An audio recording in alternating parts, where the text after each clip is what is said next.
Como siempre, me da mucho gusto saludarles nuevamente y desearles que en medio de toda esta actividad comercial, pues el Señor esté guardando sus vidas, queridos hermanos. Y es que cada vez que nos acercamos a la época de Navidad y a fin de año, reflexionamos acerca de su venida, de la venida de Jesús, de su nacimiento y de lo que significa para la humanidad. Hoy creo pertinente reflexionar en la singularidad de nuestro Salvador, el Señor Jesucristo. Como alguien que cree en la autoridad y la inspiración de la Escritura, tenemos la esperanza y la convicción de que el regreso de Cristo es inminente y que los eventos que adelanta Mateo y Apocalipsis no pueden estar muy lejos. El mundo, en su mayor parte, no cree en esto, pero sí celebran la Navidad sin Cristo. El cristianismo es único porque se desprende de la singularidad de Jesucristo, el hombre más grande que jamás ha vivido. En Jesús tenemos a alguien que virtualmente ha cambiado todo aspecto de la vida humana. Pero tristemente la mayoría de las personas están completamente inconscientes acerca de la realidad de cómo Él ha impactado el mundo. De hecho, una de las grandes tragedias de las fiestas cada año no es la comercialización de su nacimiento, sino la manera de cómo éste es trivializado, aún por parte de personas que hablan acerca de su nacimiento y de la Navidad como una expresión del espíritu de dar en Navidad. Como alguien dijo, es trágico que las personas han olvidado a quien le debemos tanto. Jesús dijo en Apocalipsis capítulo 21, versículo 5, miren, yo hago todas las cosas nuevas. Ese miren en el original griego quiere decir fíjense bien, vean de cerca, examinen cuidadosamente. Y es que todo lo que Jesucristo tocó fue transformado completamente. Él conmovió al mundo cuando nació en este mundo. Él nació y ese natalicio alteró completamente hasta la manera en que medimos el tiempo. La persona, obra y vida de Jesucristo se coloca como una evidencia irrefutable en contra de la visión de un mundo secular y de todas las religiones, independientemente de su maquillaje o de su forma de colocarse, de ganar. Nadie está calificado o es capaz de satisfacer las necesidades de la humanidad caída o de restaurar lo que perdió Adán en la caída del hombre. En un estudio cuidadoso del contexto y del contenido de Apocalipsis, sugiere que el libro con los 7 sellos, el cual solamente Cristo puede abrir, contiene la historia de la humanidad, la cual pierde su señorío sobre la tierra en manos de Satanás, el usurpador, y su recuperación a través del Dios hombre salvador, el león, quien asimismo es el cordero. Él es el único capaz de lograr que nadie en el universo puede realizar, y basado en su muerte como el Cordero y su resurrección como el Redentor Salvador, Él recupera lo que se perdió a través de los juicios del libro sellado. Así que cuando consideramos la singularidad de Cristo, debemos reconocer que esta singularidad demanda nuestra fidelidad y nuestro compromiso como creyentes. Demanda que revisemos nuestras prioridades y nos paremos como luminarias en un mundo sombrío y de tinieblas, sosteniendo con firmeza el mensaje de Jesús, el único, el Dios hombre salvador del mundo. Jesús mismo trató de imprimir esta forma de pensar sobre sus discípulos cuando les declaró: ustedes son la sal de la tierra, ustedes son la luz del mundo. Es decir, usted y yo. Y es que en la persona de Jesucristo, hermanos, tenemos a alguien tan único que su vida no puede ser explicada por procesos naturales. Su persona y su vida desafían lo natural. La singularidad de Jesucristo presenta evidencia de lo que este hombre no es solamente único, sino que es el Salvador del mundo. Para considerar adecuadamente la singularidad de Cristo, hay que considerar la singularidad del cristianismo. Y es que entre todas las creencias de la humanidad, sean religiosas, políticas o filosóficas, el cristianismo, incluyendo su fundamento en el Antiguo Testamento, está basado en hechos y actos históricos. Por otra parte, otras religiones están centradas en las enseñanzas éticas y religiosas de sus fundadores. Pero el cristianismo está construido sobre los grandes eventos de la creación y de la redención. Por ejemplo, la fe musulmana está basada en las enseñanzas de Mahoma. El budismo está basado en las enseñanzas de Buda. El confucianismo en las enseñanzas de Confucio. El marxismo en las enseñanzas de Marx. Y la evolución en las enseñanzas de Carlos Darwin. Ninguna de estas está basada en la observación de datos históricos o hechos, sino en las enseñanzas y teorías de los hombres. Recordemos, la evolución está basada en la teoría, no en datos observables. Por lo que el cristianismo está fundado no solo en lo que Jesús enseñó. Y esta distinción es vital entenderla, sino que está fundado en quién es Jesús y sobre lo que Jesús logró. Como cristianos, nos mantenemos firmes en sus enseñanzas. Nadie habló nunca y enseñó como Jesús.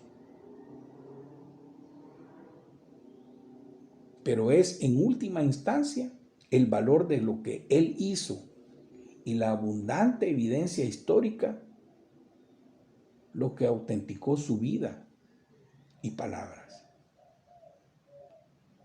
Esto le dio a las enseñanzas de Cristo autoridad y las colocó en la categoría de la única verdad absoluta. La veracidad de Jesús y sus enseñanzas sostienen en la validez de las evidencias históricas, las cuales están sujetas a una investigación y a un examen.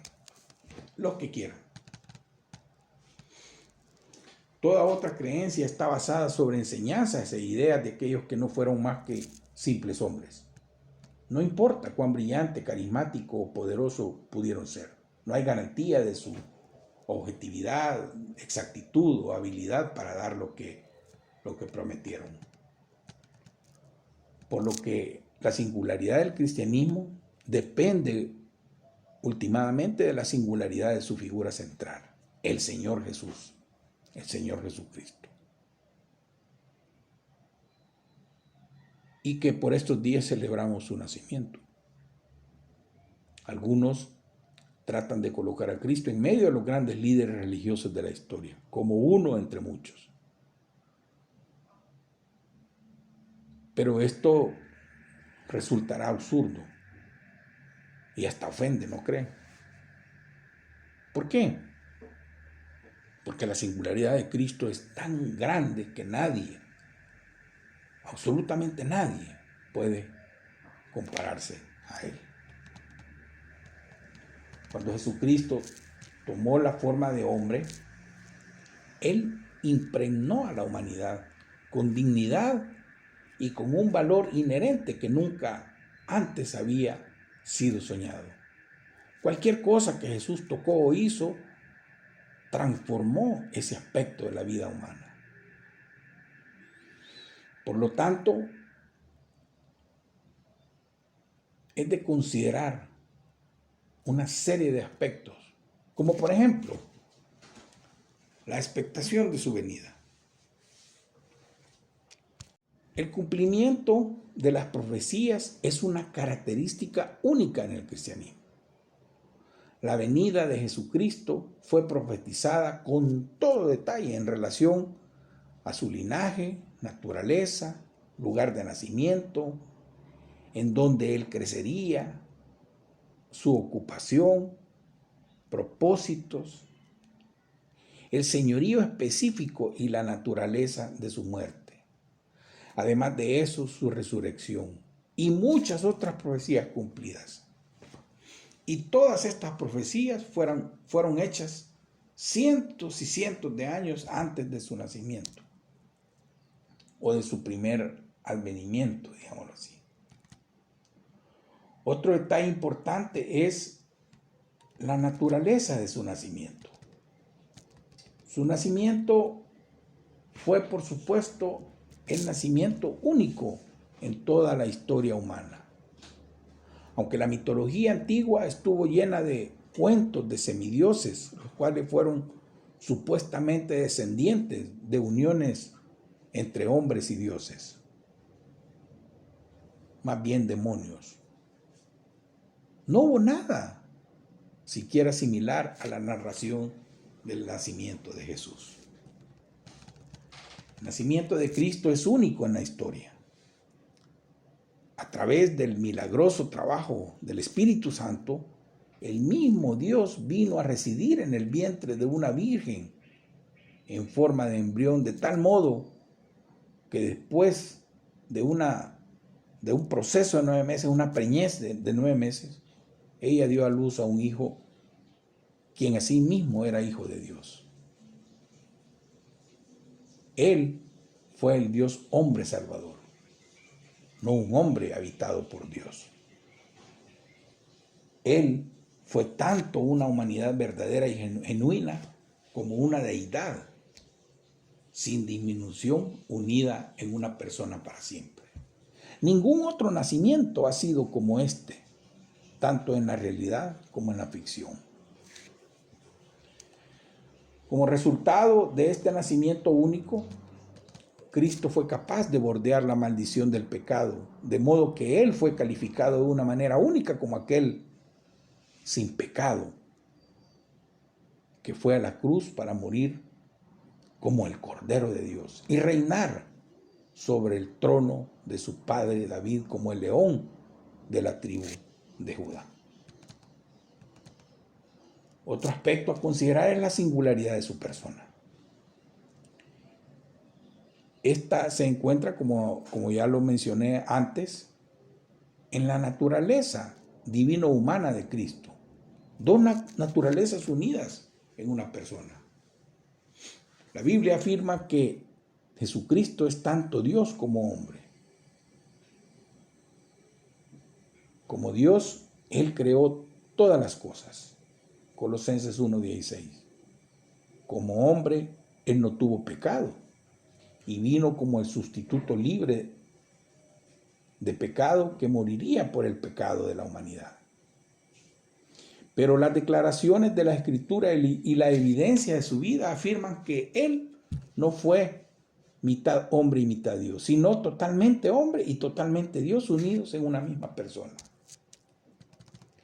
Él es indescriptible e indescifrable regalo de Dios al mundo. Él es la persona más incomparable del universo. Ningún otro líder religioso ha hecho tal reclamo de sí mismo seriamente, porque ningún otro puede sostener tal afirmación con su vida.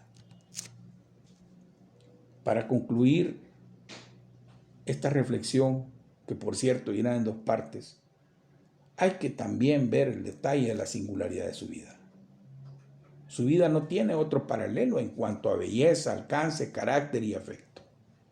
Nadie habló como lo hizo Jesucristo. Nadie realizó las cosas que Él hizo.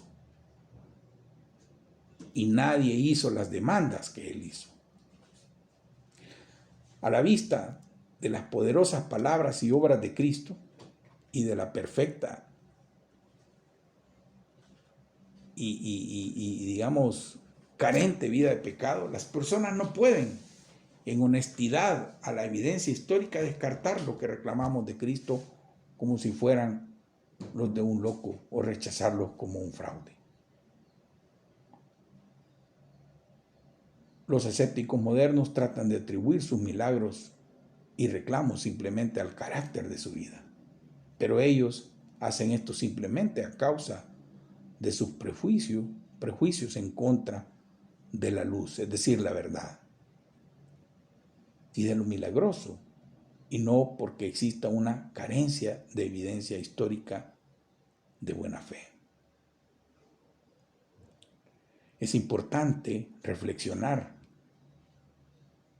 sobre la singularidad de ese Dios que nos visita para restaurar, para redimir, para transformar. Es nuestro deseo, querido hermano, querida hermana, que en esta época, en medio de toda la actividad comercial que se desarrolla, podamos reflexionar acerca de la singularidad de este personaje que viene a transformar la vida de todo aquel que le reconoce como el camino y como la vida. Nos encontramos el próximo lunes para continuar la segunda parte de esta reflexión. Por hoy le deseo un buen tiempo de celebración, un buen tiempo cúltico a ese Dios, a ese Cristo, al Salvador del mundo, a nuestro Señor Jesús. Que el Señor le bendiga.